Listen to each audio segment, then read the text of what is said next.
we want to move this discussion a bit now to also talk about the issue of a living wage, Mr. Jim.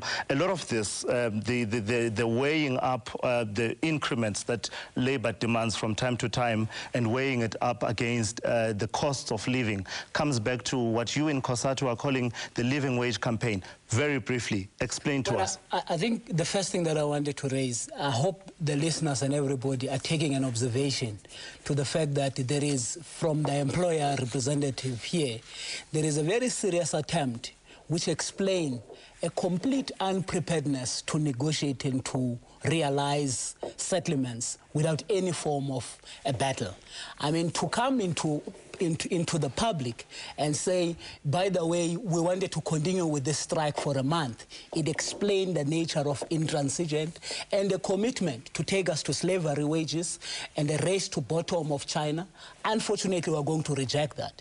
The truth of the matter is that workers do need living wage in this country because the price of electricity continues to rise, the price of transport continues to rise. All administered prices are the ones that constitute a serious burden to workers. But explain the concept to us, though. A lot of people would not know what we're talking about when we say a living wage. What are we talking about? Well, basically what we're talking about is to attack what I'm raising of the apartheid wage gap that exists, which continues to keep the black people in general, Africans in particular, in squatter camps, in inferior township. They cannot have a choice out of the fraction of wages that they have to be able to be independent, free people who can decide that I will take my children to a school of my own choice that is resourced, that I can be able to take a decision with my family, that I want to buy a house in a suburb closer to work.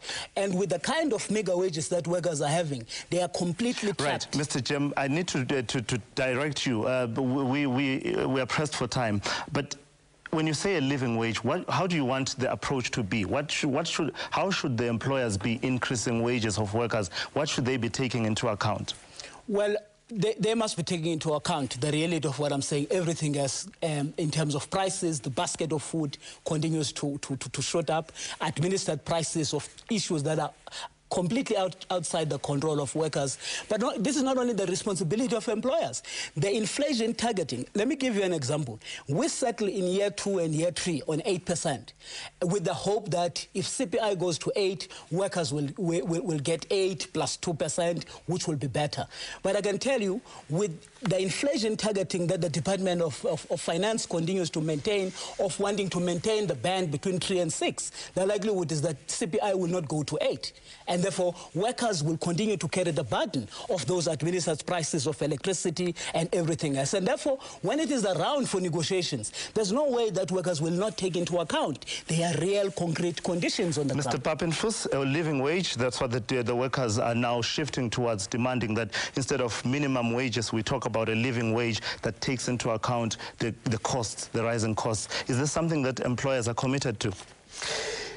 You know, it's a long debate.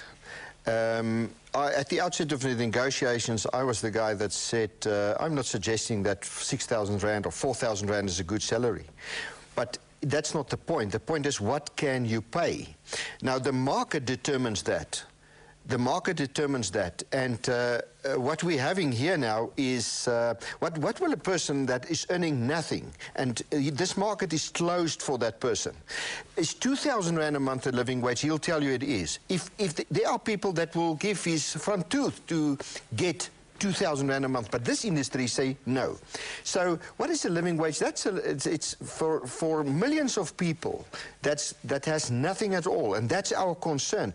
This industry is an extremely selfish industry. It caters for itself. It is a thing driven by itself, which will eventually kill itself.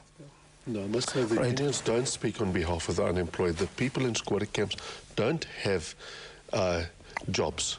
Okay. Quickly, we actually pressed for time. That's the point, is that the job creation is the critical thing. These things don't create jobs. So in your view, a living wage unrealistic at this point? When we talk what is a living wage, exactly what is a living wage for Wendy Mechanic or a top executive versus, you know, a worker. Everybody's got the idea of it working weight. What is somebody willing to exchange his labour Mr. Hart, for? thank you very much. We certainly have come to the end of our show, and that's how we come to the conclusion of our discussion. Let me thank my guests, Irvin Jim, the General Secretary of NUMSA, Chris Hart, Economist at Investment Solutions, and Gerhard Papenfus, the Chief Executive of the National Employers Association of South Africa. Thank you very much for all your messages on Facebook and all your SMS messages. We certainly saw all of them. We could not read some of them. My name is Thulasizwe Semelane. Thank you for joining us this evening. Good night.